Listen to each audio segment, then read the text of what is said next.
Warning. This podcast features the truth about owning and operating mobile home parks.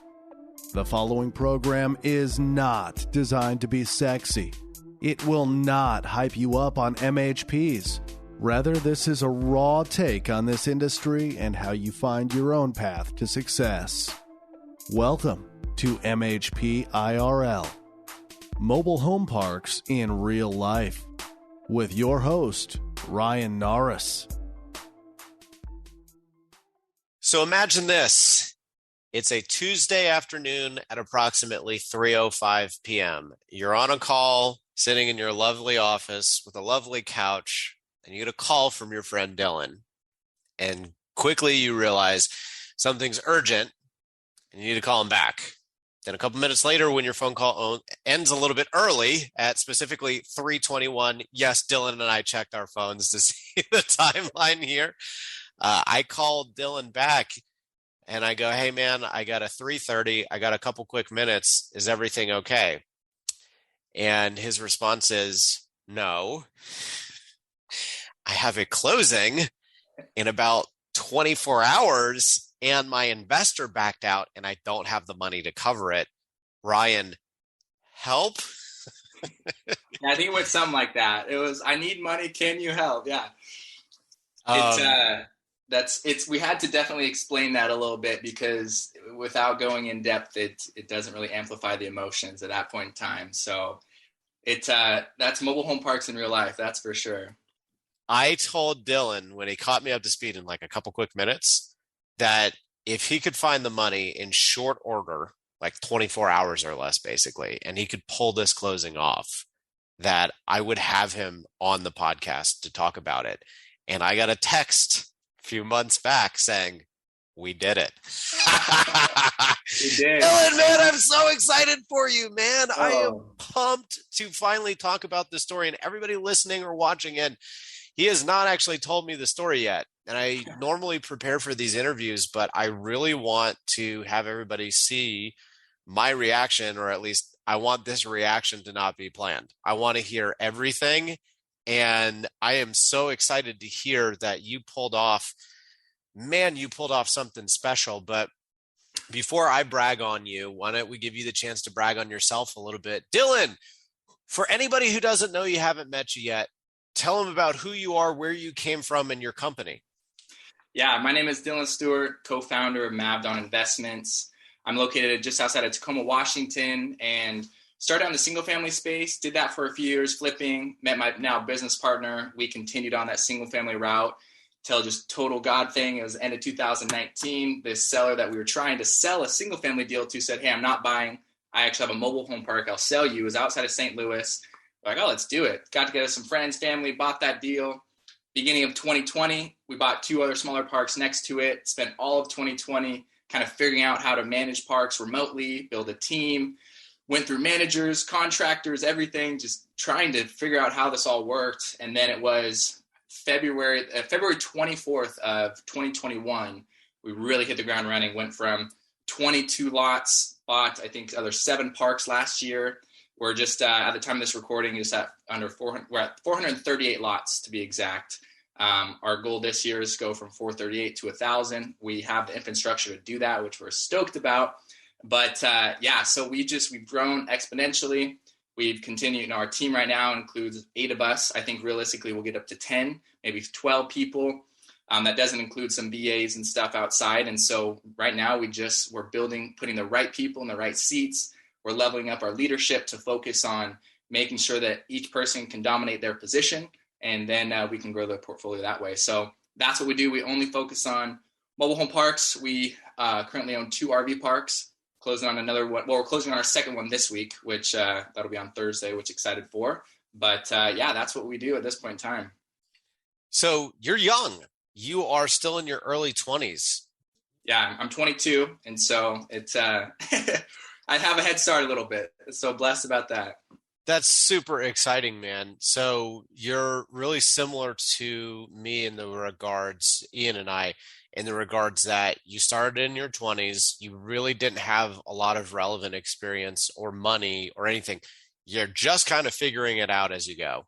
Yeah, bootstrapping it a lot. And so this story that you're talking about where we didn't have the money, we didn't know what to do. This was like our first big deal where we went from boys to men, I would say is really what happened. So up until this time, we bought deals with small amount of cash with some joint venture partners, or we would do owner finance. Most of our raises that we would partner with, I mean, probably less than 500,000. It wasn't anything too crazy, or we could structure some owner finance. We didn't need a lot of capital, but this deal specifically in Northern Ohio, it was our 124 pad park, a large park, our first park over 100 pads that we were buying. Actually, our next closest park prior to that was only 55 units, right? So we grew. We're like, let's do this thing.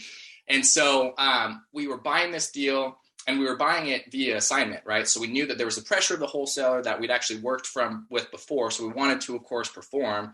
But then we had to negotiate all these, pretty much beat out all these other larger buyers that really wanted this park in a good part of town, right? And so we had to come in, and now we're like trying to level up our business. We're like, hey, we can do this. We have the confidence behind it. And so this was our first park to where we get on the phone, our first lender that we were working with to, see what debt we can get, that we've never tried to get debt on a park like this before.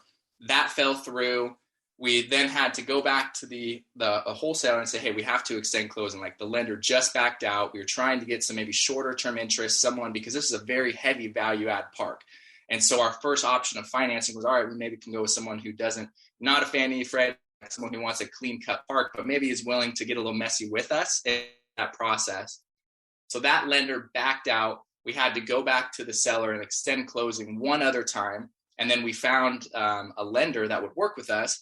Next thing you know, I was like, all right, great. We need $50,000 of lender fees and all of this stuff, good faith deposit to move forward. And we're like, oh my gosh, wow, like this guy's mean business. Like, what is going on? We're like, this is what we have to do. And so it was like, we didn't have those funds at that time. And one of our partners were like, hey, like we can split this with you as another joint venture partner on this project that we're going forward with. Like, hey, we'll go halvesies on this 25 each. We'll move forward. We'll go with the lender. And so fortunately, the lender's like, all right, yeah, we'll move forward. And we did end up closing with them. It wasn't a scam, nothing crazy like that, which we were thankful with.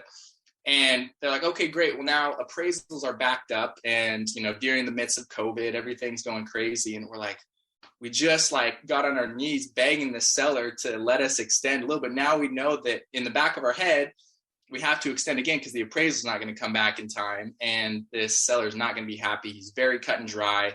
He's not, this was the only park that he owned, and he was in insurance and just he wanted to get rid of the park. And he was just black and white, didn't want to mess with anybody who couldn't perform, all cash. And so that was the other issue, is initially the contract was presented to the seller as cash. And now we're coming back and saying, hey, actually we need financing, which when you're buying on an assignment, it is what it is. And so we had to overcome that hurdle with the seller as well. And so it just continued to stretch things out. We had to push back as the lender was getting involved and the appraisals were going late. And then the lender's legal team was backed up and they were pushing back closing. And now we're like, all right, we have non-refundable earnest money in, which I think before we initially got the contract, it was $20,000. We're like, okay, that's non-refundable. We have $50,000 in lender deposits, good faith deposits. That's non-refundable at this point in time.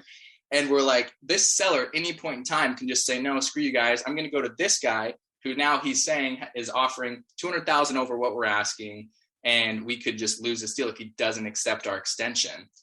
And so we're getting down to the final closing, right? Ready to close. And this is where we're still, we had just got back the appraisal, I believe. And we had one lender that was committed, but his funds weren't in escrow, right? And so he wasn't fully committed. I believe off the top of my head, it was $250,000 that he was going to be bringing to the table, right? And so it was a large portion of the equity we needed to raise. And last minute, he's like, hey, I'm just not comfortable, not going to move forward with this deal. And we're like, oh my gosh. So now we have the wholesaler's time, the seller's time, the lender's time, the mortgage broker's time, the appraisal's time, our investors' monies that's non-refundable alongside ours. And now, we're $250,000 short. And for us, for some funds, they can make a few phone calls a day, get $1 million. It's no big deal. For us small guys, it's like, man, we've already really kind of squeezed out all of our relationships to move forward with our previous deals, let alone raise capital for this one. And that's just the reality of where we're at. So of course, I called up Ryan and I said, I was sitting in my desk on that Tuesday and I was like, oh my gosh, we are $250,000 short. We have a lot of non-refundable money. What are we supposed to do? And it's like all of our relationships are pretty much tapped out at this time. Otherwise, we would have been fine getting the funds. And so I'm like, who can I call? Not in the sense that maybe they have the money, but maybe they can at least give a pep talk, encouragement, or maybe have some funds as well. And so, of course, I called Ryan. I'm like, man, every time I spoke to him, he's been encouraging. Maybe he could have some advice. And so I called you and you gave some encouragement. And like you said, you're like, dude, this is just part of the business. You got this. You can do this. Move forward with it. It just is what it is, right? And so, and now here we are, right? We closed on the property. But so we called multiple people. And like I said, that was on a Tuesday. So first and foremost, we had to now, of course, deal with the seller because we wanted to have time to extend closing because in addition to getting everything ready, we lost the investor, which was horrible, and the bank still wasn't ready. So we kind of had to now, oh my gosh, we have all of these components. And so spoke to some other people in our corner. And this, like I said, this was one of the hardest sellers we'd ever worked with. He was not going to be flexible like some sellers are. So we had to get extremely aggressive with our non-refundable earnest money to really entice him that, hey, we'll put our neck on the line, knowing that we can perform. And so what we ended up doing with some assistance from our legal counsel is we said for each week that we don't close, because we are already, I think, 30 or 45 days past what we initially were. So now we're trying to we had to buy ourselves more time. For every single week, we had $50,000 non-refundable earnest money that would go hard every single week, because this was the seller that we were dealing with. This guy was black and white. He had no fluff. Long story short, we ended up extending 30 days. And I think the way the contract was, which with that math, it would be 200, but we ended up having, I think it was 250,000 non-refundable earnest money on the line by the time we were about to close. And so as I'm jumping all over the place. So first thing we did after we got off that call with you, Ryan, was we negotiated back with the seller. It was by Tuesday. And then that Friday, I believe we called up friends, family members, looked at lines of credit. We called up some short-term lender options, doing what we can to get together $250,000 for us to have those funds ready to close when we can close. And so glory to God, thankfully, we were able to get the $250,000 by the end of that week. And then, like I said, it was a waiting period as, our money was continuing to go non-refundable, waiting to see if there's another landmine we could have missed, if there was a legal, concern that was going to come up and blow the deal up or what it might be. But the reality is, after all that non-refundable money, getting some last minute debt on the deal with some lenders, we were able to close it. It was happy. And this deal it's been good since. It's been a heavy lift. We actually just closed on another 66 units, less than a quarter mile down the road. So we're building up a portfolio in that town. But it was a crazy ride. And so now I feel like our stress and tolerance level has increased, so we can handle a lot. But it's one to remember for sure. So lot to unpack here. Let's start here. Where did you get the $250K? Was it additional debt, or did you have an investor, or where did that come from? So to be honest, we used some personal lines of credit, $100,000 with that. And then I think it was $50,000 with just small friends and family loans. I think 2 small friends and family loans. And then the remaining $100,000 was an additional investor that came in as a partner. Right. And so, or as a lender, they lent funds. Right. And so it was those 3 components, which we were able to piece it together. And that was just the reality of what we had to do. And so, yes, we did have to pay a little higher interest on those funds and maybe a few months of a line of credit payment as well until we could recirculate that. But it gave us what we needed to get across the finish line. Bravo. That is incredible. And I'll state the obvious here. Anyone who's like, sure, I'll go buy a mobile home park. That sounds great. It's passive income. All I got to do is go and find a mom and pop. Well, turns out it ain't that easy or that simple. A lot to unpack there, man, especially for the bigger ones. So that's wicked cool. So basically you called your entire network. You worked out basically short-term loans with friends and family. You took out $100,000 Oh, of personal lines of credit, and then you three basically separate had to. ones. I will say three Oh my separate. gosh, dude, Yeah. that's so risky. Risky. Yeah, that's a good word to put it, right? And I'll just say this is a good, bad, good sandwich, as we could say. A little positive just before we dive back into this is the last three deals that we've closed on, we have been fully funded, our fee, our CapEx, everything way before closing, right? And so now that was our eighth, ninth, and then this week our 10th park, I believe is where we're at, something like that, right? But the reality is that speed and that momentum compounds to where as you keep pushing through it, as you keep building relationships, networking, proving yourself, walking through the fire, those relationships are going to strengthen so that as we experienced our first year of chicken scratching the deals, bringing in the investors, networking, really forcing it, we're now beginning to experience the fruits of that labor to where we're still working to raise capital, but those relationships are now seasoned, right? And so same to you guys who are listening is if you can walk through that year of fire, those few landmines that you're navigating with those closings, as you get on that other side of that now, for us, that second year of full-time operations, it's gotten easier, I would say, or at least simpler. And so that's at least the benefit of working through it. So tell me, when you're in crunch time like that, you negotiate from a point of weakness because when time is against you, you have no choice. What type of concessions did you have to make for that last minute investor for the 100K? You said he's an investor partner. Kind of what did you offer him to really entice him? Yeah, I'd have to remember, I believe we structured it to where it was a more of a loan at the beginning. So it was secured, right, with a little bit higher interest. And I think that was between 12 to 15%.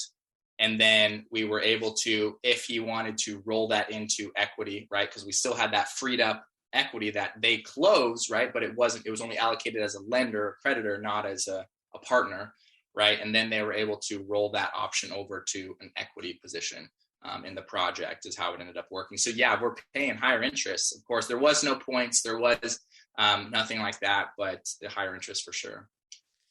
So you're 22 years old. How many years did this process age you?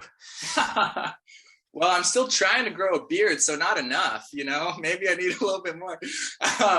It's one of those things that I think people in my life they sense something different about me on energy, on positivity. And I've been always blessed with that. And so fortunately and I know a lot of people have struggled with depression, anxiety, and that real thing. But for me, I haven't, fortunately. And so when that weight of the world came down on me, it was like, all right, yeah, maybe I did want to sit on my phone and go on Facebook and just like have a dopamine detox and find something easy to do or go for a walk or do whatever. But the reality was, I'm like, there was too many people that had their money, their time, their kids' college funds, and all this money invested with us already, let alone our full team and every other vendor and component of that closing. And it's like, you know what? You either rise to the occasion or you get kicked out of the room real quick. And so for us, I knew that it was one of those things that was like, you know what, it sounds so cliche, just push through it, work through it. But the reality is, as you can build up confidence by having consistency, right? And as you consistently produce results and prove to yourself that you can do something, that confidence increases. So now my confidence is higher when I'm talking about deals and everything because I've consistently been able to produce the results on the front end. So the good news is you've now got a great lesson learned, which is money in escrow. Yeah. But that doesn't necessarily mean that someone may call you up at the 11th hour and be like, hey, I know you have 100, 200, 300K of my money. I want it back.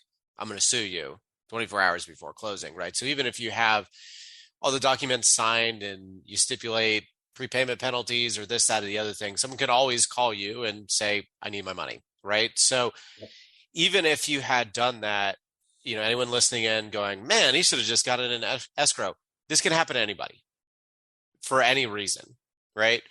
Talk to me about, in a little bit more detail, because I want I feel like I have felt your anxiety during that story. But let's talk about in a little bit more granular detail, the risks that you took on. So it was 50,000 non-refundable a week. What other things did you have to kind of offer up to allay the seller who is understandably getting frustrated? And if this failed, Dylan, if you didn't get it closed, what all would you have lost? Yeah, that's a great question. And the reality is I want to eventually touch on sales and negotiation on how that conversation happened with the seller, because I feel like that played a big component of it as well.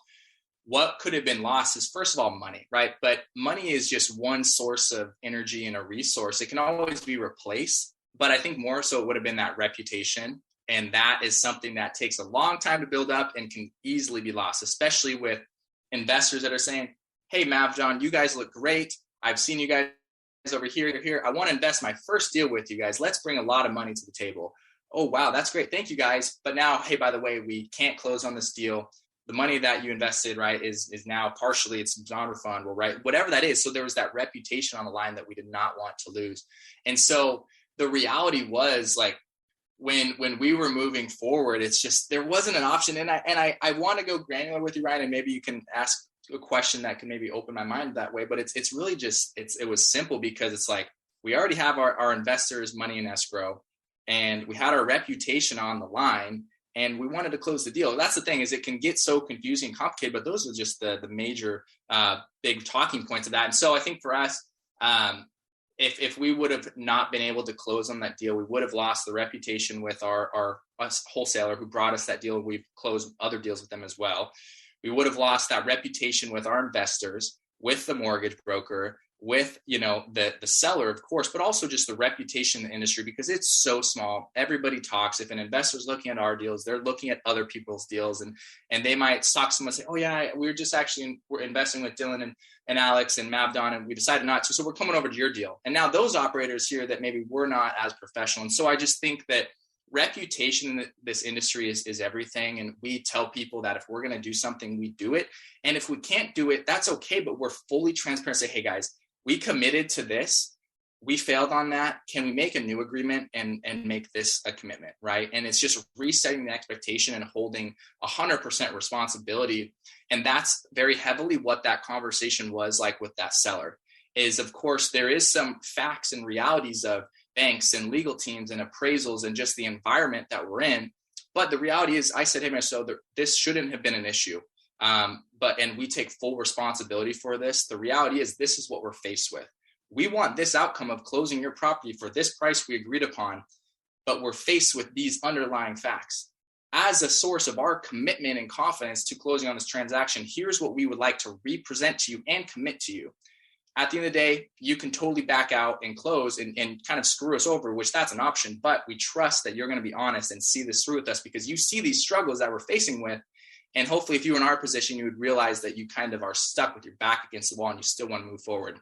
As a result, XYZ, let's do 50,000 a week, right? And then we could move forward in the actual tactical negotiation. But that conversation with that seller was never, it's the appraiser's fault, it's all the lender's fault. If it wasn't for them, we would totally be good, right? Because the reality is, we have to take ownership for the fact that relationship, that engagement, maybe there was things that we could have done to speed them up more. And I'm not aware of them, right? But we still took that ownership with the seller, and I think brought more credibility with them, because it wasn't pointing the fingers. It was taking responsibility. And I think sellers respect that honesty and transparency, especially when you're getting an extension on a closing period. So I definitely want to spend more time around that. But first, let's say that negotiation did not go well, and he said no. How much are you out? $250K, $500K? Well, at that time, what was non-refundable was $70,000 at that time. And so we would have lost $70,000, which was our funds. And part of that was some of our investors that were joint venturing on that project. So your investors you would have had to go back to your investors and say, hey, you gave us X amount of money, assuming that we were going to buy a property with it, and we didn't. And now I can't give you your money back. Exactly. It would have been a horrible conversation, but their money would have been lost in escrow, non-refundable to the seller and to the lender as well. Yeah. Exactly, which we didn't want to have that conversation. And like you said, when you're negotiating from a place of weakness, knowing at any point in time this seller can say, no, I just don't want to do it. It's how do you come across not being naggy or needy, not being desperate, but still upholding that confidence, right? When I'm 22 years old and this seller is probably 53 and he's been in the industry for a long time, and I'm just this young kid trying to negotiate. He doesn't know that, right? But I still have to overcome those mental beliefs and barriers in my mind as well. Yeah, listen, for anybody listening in right now, let's not underplay how big of a deal it is reputationally to take 25, 50, however much was your investor's money from someone, sign documents, and then not deliver them an actual acquisition. Instead, deliver them a phone call that basically says, hey, you gave me 25K. Well, it's gone and I can't give that back to you now. That will result in not only a reputational loss, but a big fat lawsuit. Yep. Let me tell you something about lawsuits. They happen all the time and they are never fun, even if you're going to win in a landslide. So I can now just imagine myself in your shoes, thinking about all the potential lawsuits and all the headaches and all this, that, and the other thing. Oh my gosh, Dylan. Well, and I'll just say this too, Ryan, if I'm looking back at our equity and joint venture breakdown, I'm 99% sure that all of these investors were our first deal with them as well. And so that's the thing. These were not pre-existing investors. And I'm going through the deals that we did. Yeah, they were all new investors that were coming in on this project. And so that was the other thing. Guys that have a lot of money and they decided to take a risk with us and invest with us on a first deal. And that would have been a very unfortunate conversation that since then they've reinvested with us and gone to the next deals. So that relationship would have just completely been dissolved. Yeah, I think you're underplaying how bad the lawsuit would have been. Yeah. I dig it. Reputation is everything, man. It's gone this fast. But if you just think about it like this, if you gave me 25,000 and then 3 months later or however many months later, I called you back and said, hey, it's gone. You'd be like, right. I am going to call you every day. I'm going to sue you into oblivion. This is a fraud. This is a scam. And then their friends that referred them to you are going to be livid and possibly sue you to get their money out of other deals. The reason why I want to spend time here, Dylan, is for people listening in who either haven't bought their first mobile home park yet, or they've bought a mobile home park and they want to syndicate funds and try to go after the bigger deals. This is a story you need to hear. You need to have a backup option in the event something ridiculous happens, right? Because if you go into a non-refundable situation and you can't cover that non-refundable money yourself, it's got to come from somewhere. And if it isn't you, you can guarantee you're going to get hit in the face with a lawsuit. This isn't like an unpleasant phone call to tell someone you lost 50 grand of their money. This is an unpleasant phone call that you lost a bunch of money, met with, hey, this is fraud and I'm suing you maybe possibly for something criminal too, not just civil. This is a really big deal, Dylan. It is. And it was a big conversation that we had to have, right, as a team, and saying, hey, this is the reality of what we are stepping into. And ethically and morally, everybody says this, but few mean it, right?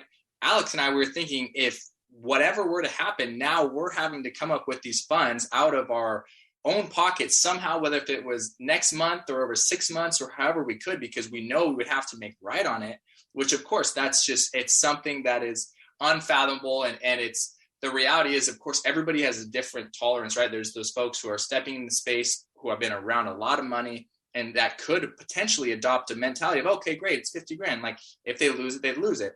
There's the other side, right, where someone's maybe not from a lot of money, they're new to this space and they're holding on to it greatly, but then same thing. Oh, if they lose it, they lose it. But the reality is everybody still has to put in work and effort. And we have that conversation with our investors saying, hey, this could be your kid's college fund. This could be your part of your retirement. You're cashing out a 401k or an IRA, like stuff that you could have worked 10, 20, 30, 40 years for that now you're entrusting us in. And it's a massive deal that of course, you look at sales and negotiation tactics and trying to raise capital, that it's so simple.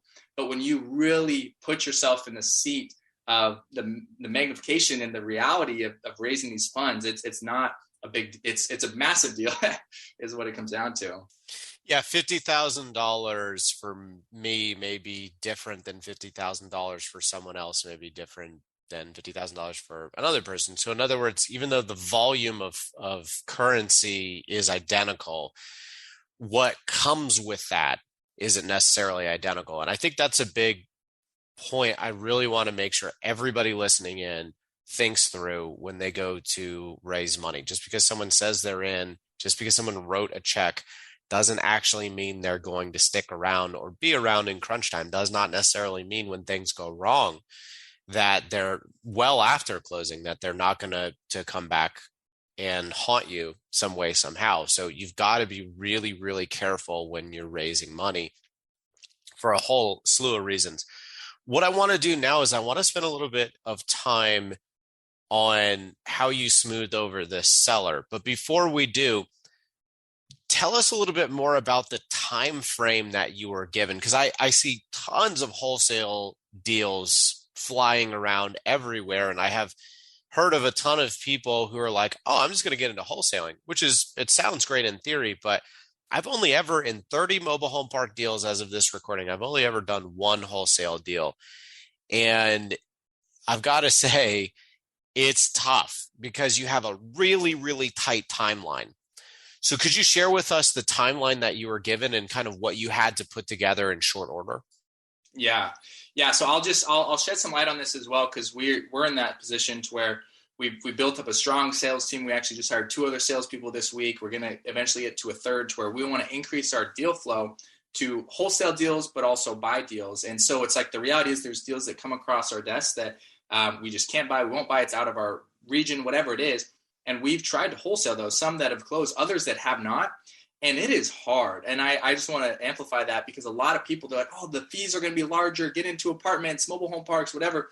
Mobile home parks are, you're going into war. And there's a lot of landmines in that war as well, especially when you're wholesaling. And so we've experienced that. And I think for us, it's given us a lot of grace, but in peace and reality, because we're operators that buy deals, operate deals. We just happen to, sometimes wholesale some as well. And so when we're working with investors, we can flush them out very well and understand what's just an objection versus what's a reality.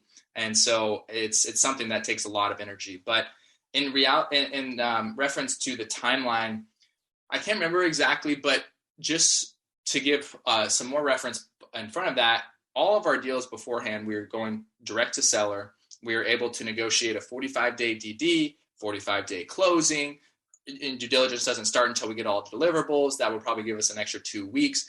It was cush, right? Timeline was great. And, these were, like I said, 45 pad, 55 pad parks. It was nothing crazy. So when we got to this one, when you're dealing with 124 units in a large MSA, the seller's dealing with other investors that are hedge funds and equity groups that will come in. Hey, here's our 30 million proof of funds. We'll close in 45 days. And so that's what we're up against. And we have to come to the table and negotiate confidently, but also realistically too. And so I think we, if I recall, it was like 45, it was either 30 or 45 DD, and then it was like a 15-day close, right? And the reality is this was past June, this last June, right? Going into July. So my memory is a little foggy for that, but it was not a lot of time. And when it came to getting the inspections, completing the full due diligence period, it took a lot. And so we did have to extend that closing period as well, which their contract as the wholesaler was only, I think, a 30 DD and a 30 closing. So they had to come back and negotiate with the seller as well. And of course, incorporate us as, a new party, an investor partner. So you basically had 60 days, which is better than I was thinking, because typically what I see is a lot of times you have 30 days to close, period. And your due diligence is, here it is. You got it. And I'll just say, we negotiated that because we knew, good. I think it was even less that was brought to us, maybe a 30 and a 15. Good and work. We're like, dude, we'll buy this deal, but we need some time. And that's just where we're at in that point in time. So we had to negotiate it out a little bit. That's smart. And that won you the deal. So that was a clutch negotiation. Talk a little bit about how you smooth this over, because I'm trying to put myself in the seller's shoes. If this is the only asset I have, my mind's somewhere else. I don't really want this thing. It's been put under contract by one person who said they were going to close. Now there's this new guy, and now this new guy is 22. I'm 53. And I'm like, how am I supposed to have confidence in this 22-year-old? How did you overcome that? What did you say? What were his objections? How did you overcome those objections? Yeah, that's a great question. I mean, first and foremost, I'm not perfect, right? But you build confidence by repetition, right? And I've done thousands of cold calls, have done a lot of sales, a lot of negotiation. So don't think that you're going to get into parks, you're going to get on the phone with the seller, and you're going to do amazing because you watch some, Jordan Belfort and Grant Cardone, and you're going to close that deal, right? It really does take repetition to get confident on the phone. And so that's the foundation. Is I've had a lot of experience on the phone, even in my short time in the industry. And so getting on the phone with that phone call with that seller, first and foremost, it's setting that expectation. If you're buying an assignment, is getting in contact with the seller as quickly as possible. People want to hold their cards close to their chest as they're signing the deal, because there are snakes out there. People will circumvent you.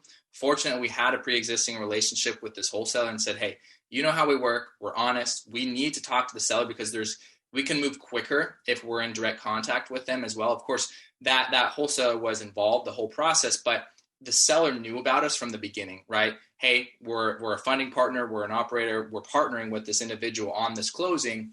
So first of all, that was the first thing. Is it wasn't out of the blue last minute, is there was already some contact with us. And like I said previously, getting on the phone call with the seller, because we had to extend the first time, right, which I believe the wholesaler did that themselves, and then I had to get on to get that first extension. And then after there was delays with title, the appraisal, and then some legal, we had to do that second negotiation again to get that extension, which I was facilitating that 100% myself to do that. And so, like I said, it's, for me, operating from a place of full transparency, getting on that phone call with that seller and saying, hey, yes, I acknowledge we committed to this, this, and this beforehand. Here's the reality with the appraisal, with the bank, the legal team. Now we're faced with this timeline. And Mr. Seller, just so you can have peace of mind, we already have $80,000 non-refundable sitting in earnest money. We want to close this deal. We need to close this deal. The reality is we can't at this point in time because of these hiccups. If all those other things were in order, we do have the money, we do have the funds to close this project. It's just title will not allow us. The bank will not allow us. And of course, then there was those objections. Well, you guys told us we were buying it cash. You guys are doing this and that. Seller, the reality is this is X amount of dollars. We're not in a position where these type of operators, why would we bring millions of dollars of cash when we can go and get 75% LTV with the bank? And so we educated him on that financing process and why it made sense to get the bank loan, who could close quickly, right? And then, of course, like I said, I went into taking full responsibility, of course, with the seller saying, hey, the reality is we take ownership for us being in this situation because you just want to sell your property. You just want to be done with it. We can help you accomplish that. But if you are to go with this other group that's offering you $200,000 more, why extend that timeline? Why would they tell you? They, of course, want to tell you they're offering more to get you to sign the contract before they visit for DD and negotiate $150,000 off. 90 days down the road, Mr. Seller, you're in the exact same situation, more frustrated, more drawn out with a property that still hasn't closed yet. Give us an extra 30 days, put $50,000 a week in your pocket, Mr. Seller, and of course, our neck's going to be on the line. We will get this done. Otherwise, you can walk away with that $250,000 and go back to the other group and maybe get some more money from them. Can you at least give us 30 days with these terms? And we went forward with the seller that way. And so that was a 20-minute conversation, of course, but those were a lot of the main points. And I heard in sales to always take the skeleton out of the closet and make it dance, right? That every time, like there's a closet in my office, right back here, there's a closet in the back that the seller's thinking of what's in there. But if you just open the doors and say, hey, this is the reality, this is a possibility, this is what's going on, you're diffusing their objections with honesty, and it opens a conversation. So of course I'm going to acknowledge everything, other groups, other options. He could keep the property himself. He can do whatever. I'm going to acknowledge all of those things on the phone to reinforce why he would want to still work with us. Because if I don't acknowledge those things, he's going to let him think in the back of his mind, and they'll come up as objections down the road, when we can just take care of them now. So to wrap up, it was a lot of selling.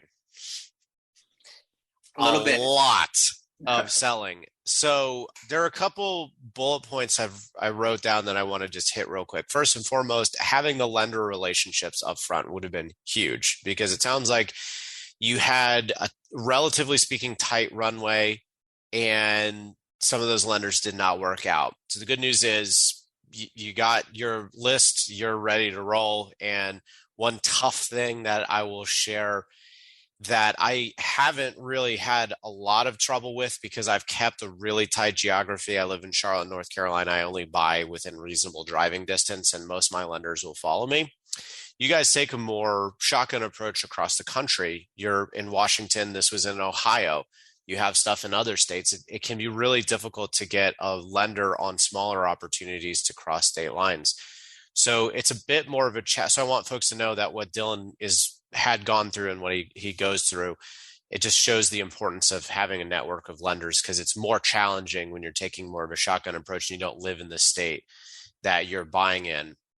Escrow, you learned about escrow, which is incredibly important, or you already knew about it and it just wasn't in the cards for this one. So those listening in, you got to get those funds that you're raising in escrow. You got to get people to write those checks ASAP, because even then they can still back out, right? But you need to make sure that people don't just say they're writing you the check, because between somebody agreeing to invest with you and actually doing it, there's always anything can go wrong in that period of time, and they can change their mind, which is exactly what happened there. Negotiation. Oh my gosh.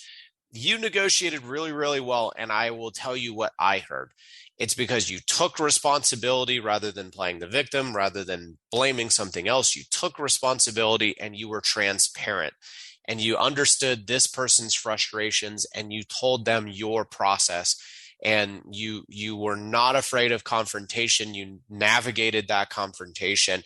You went into it like a negotiator would, which with a lot of patience and with a more educational, let me tell you what I'm seeing, why don't you tell me what you're seeing approach, which clearly worked. And what that was able to buy you was time, which is exactly what you needed. And you had to give up a little something of that to get that time, which is quite literally more money. You literally bought time with more non-refundable money, which was great. And you did all of this by pushing the limits of your network, which is incredible to hear. Like, I was not a millionaire when I started out. I had no money, and I did not know any millionaires when I started out. Now I know plenty, right? And if I had to push the limits of my network, I would probably be pretty shocked to see what I could come up with. And that's exactly what you did. You were in a situation with your back against the wall, and you were pleasantly surprised to see how strong your network actually was, which is awesome to hear. And through lots of creativity, you found a way to get the deal done, which is really the fun part to me about real estate. Is while it's a relatively speaking simple asset class relative to how complicated and crazy tech can be, it's a relatively simple business and way to make money. It allows for a lot of creativity to find deals and to make deals happen. And above all, beyond lots and lots and lots of selling, there was also lots and lots and lots of anxiety and interest that you had to pay. So for those listening in, if you are not walking away from this going, oh my gosh, that sounded like an absolute nightmare, Dylan, was that not an absolute nightmare that thankfully had a happy ending? Yeah, it was definitely, I had my time of venting and walking and praying and talking to my wife and just really looking at the horizon of, wow, this is in front of me right now. This is what I'm faced with. And that's just the thing, is like, this business, any business, is stressful. It's overwhelming. It's a lot of responsibility dealing with residents, the cities, the banks, the investors, your partners, your team, everything. And I think so many people, especially men, historically speaking, put that strong turtle back on that shell and they're all fine and they're not vulnerable, right? But when the reality is you still, like you said, being comfortable, being vulnerable, reaching out to those people saying, hey, this is what's going on. I'm not asking for a handout. Maybe I just want to talk, right? And that's the thing is when you can share with people what's going on, you realize you have more people around you that are rooting for you than those trying to drag you back. You said something which I want to reiterate, which is this is a business. This is not a passive investment. By the way, even if you're an LP, as someone who is now finally at the stage in his real estate career that I'm actively looking for LP places to put my money, I will tell you, I do my own due diligence on the properties themselves and on the people I park my money with and all that jazz. And it's not just you do the upfront work, you're now an LP investor, you ride off into the sunset. No, it turns out even people I park my LP money with ask me questions. Even though I don't have to deal with the day-to-day, I'm still actively involved. And you should be. You shouldn't ever park your money somewhere, watch the money hit your bank account and think everything's okay. So whether you're a GP or an LP or some combination of the two, this is a business. You should not just blindly trust someone. You should do your research and make sure you know what you're signing up for. Dylan, the story was awesome, man. I am so excited for you. You are 22 years old and you have a long career ahead of you of very, very many bright moments. If you have at this age got through that, man, the ceiling is limitless for you. I am so proud of you. I'm so pumped that you are willing. By the way, thank you for coming on here and sharing your story. Dylan, if you don't have any other last thoughts, how can people find you? How can they get a hold of you? Of course. Yeah. Well, thank you, Ryan. I appreciate that. As I messaged you the other week, I appreciate the environment, the ecosystem you create for just park operators to communicate and network.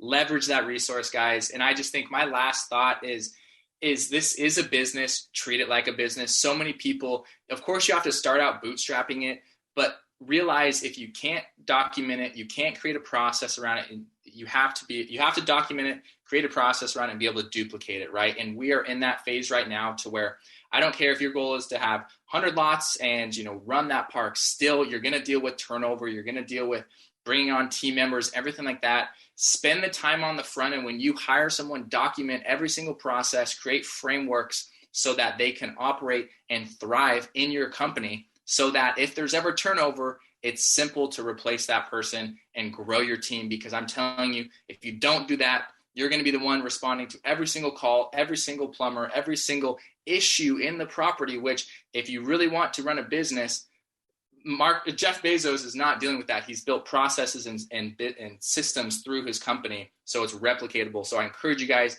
no matter what scale you want to go to, build those processes, systems, and make them replicatable. That's just my last thought because I love systems and process. That's what I do a lot of the time. Of course, you guys could reach out to me. I'm on Facebook. We have our Elite MHP investing group, Facebook group as well. We have our website, mavdon.com. You guys can reach out. Love to network, chat, and be a resource however we can. I'm going to drop all of that in the show notes. Everybody, thank you for tuning in. Reach out to Dylan. He is an awesome guy, great energy, lots of character. By the way, as you can tell, for having gone through what he went through and still maintained a champion's attitude about it. So worth meeting this guy. Dylan, thanks again, man. That was awesome. Thank you, Ryan. Take care. Take care.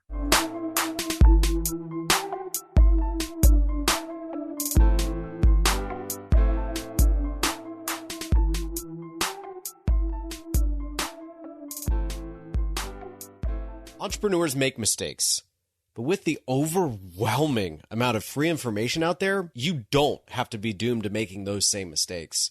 You just have to find a consolidated version of the most important information. What if I told you I'll gift you all of my DD mistakes I've made over the years for free? Just leave me a 5-star review, screenshot the review after it goes live, and email it to me at my website, archimedesgrp.com. Afterwards, join our Facebook group, Mobile Home Park Mastermind. You'll find hundreds of other mobile home park owners sharing ideas, contractors, and deals. It's free to join, and we would absolutely love having you join us.